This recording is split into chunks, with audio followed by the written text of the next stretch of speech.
अब जब हमने कॉन्वेक्स एंड कॉनकेव पॉलीगन के बारे में पढ़ लिया, कॉन्वेक्स पॉलीगन किसको कहते हैं? कॉन्वेक्स पॉलीगन वो होता है जिसका ईच एंगल का मेजर जो है, each angle measures less than 180 degree, ठीक है। और कॉनकेव पॉलीगन किसको कहते हैं? जिसका at least one angle measures more than 180 degree. अब हम लोग आते हैं किसमें? Regular and irregular polygon. जैसे मान लो कि मैंने एक ट्रायंगल बनाया, ठीक है। जो ट्रायंगल बनाया, ये ट्रायंगल ABC है, ये पॉलीगन है। पॉलीगन इसलिए है क्योंकि इसमें मोर देन 2 साइड्स हैं, ठीक है।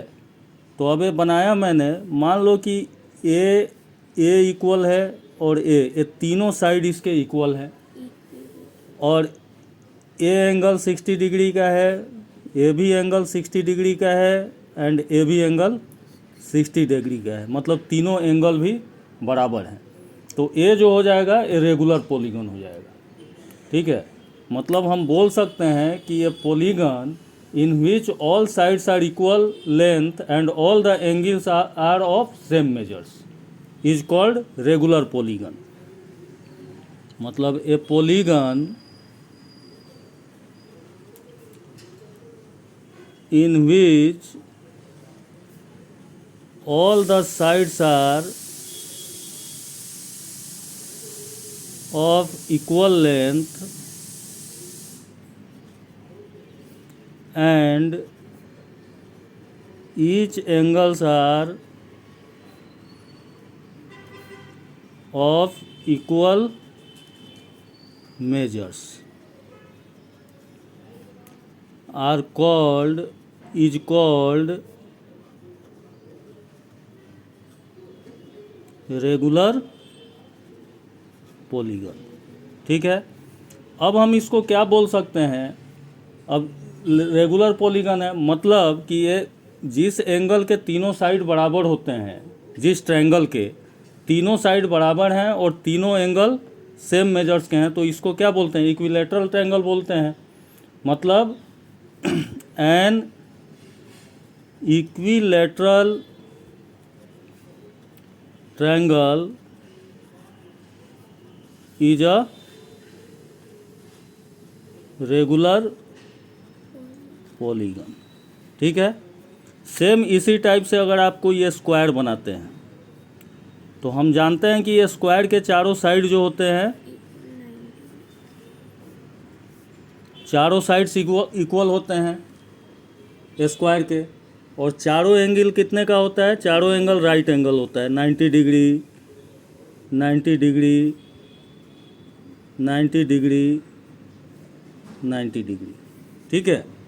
चारों एंगल जो है राइट एंगल होते हैं स्क्वायर के, और चारों साइड जो होते हैं इक्वल साइड के होते हैं। मतलब ए स्क्वायर इज अ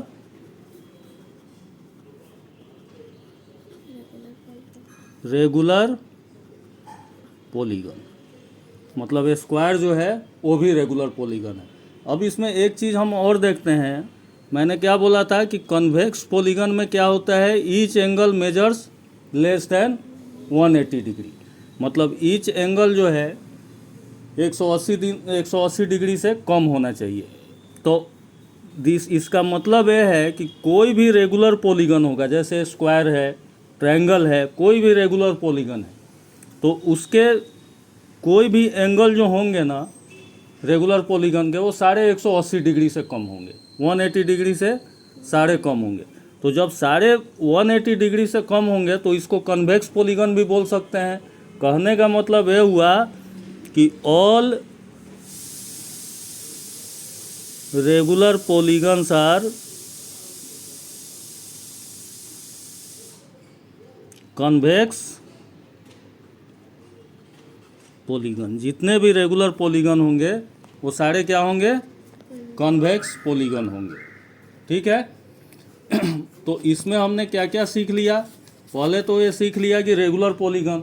अब रेगुलर पॉलीगन किसको कहेंगे? जिसके ईच साइड बराबर हो और ईच एंगल इक्वल हो।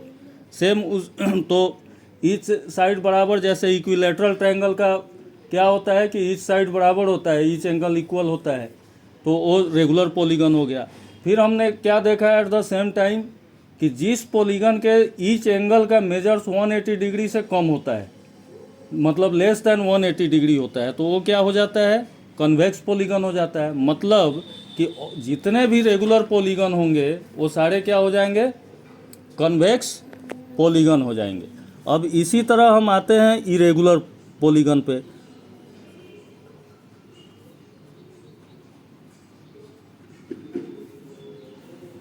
अब इरेगुलर पॉलीगन क्या होगा? अगर ऑल या some of the sides of the polygon are unequal, जैसे इसमें सारे साइड्स इक्वल हैं, सेम उसी तरह जिस पॉलीगन में साइड्स इक्वल नहीं होंगे वो क्या हो जाएगा? इरेगुलर पॉलीगन हो जाएगा। जैसे ये मान लो मैंने एक ट्रायंगल बना दिया, तो इसमें आप देख रहे हैं कि ये साइड, ए साइड, ए साइड, ये तीनों साइड इक्वल नहीं है, ठीक है? तो ये क्या हो जाएगा? इरेगुलर पॉलीगन हो जाएगा। मतलब a polygon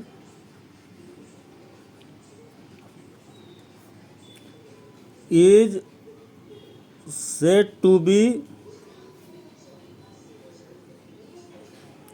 irregular if the length of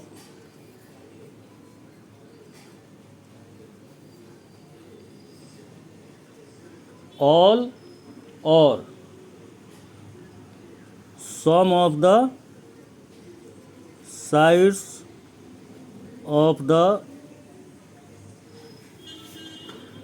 polygon are unequal. मतलब सीधी सी बात है कि जिस पॉलीगन के सारे साइड्स का लेंथ इक्वल होगा उसका एंगल भी इक्वल हो जाएगा और वो क्या हो जाएगा? रेगुलर पॉलीगन हो जाएगा। एट द सेम टाइम उसके सारे एंगल, ईच एंगल का मेजर 180 डिग्री से कम होगा, तो इसलिए वो क्या हो जाएगा? कन्वेक्स पॉलीगन हो जाएगा।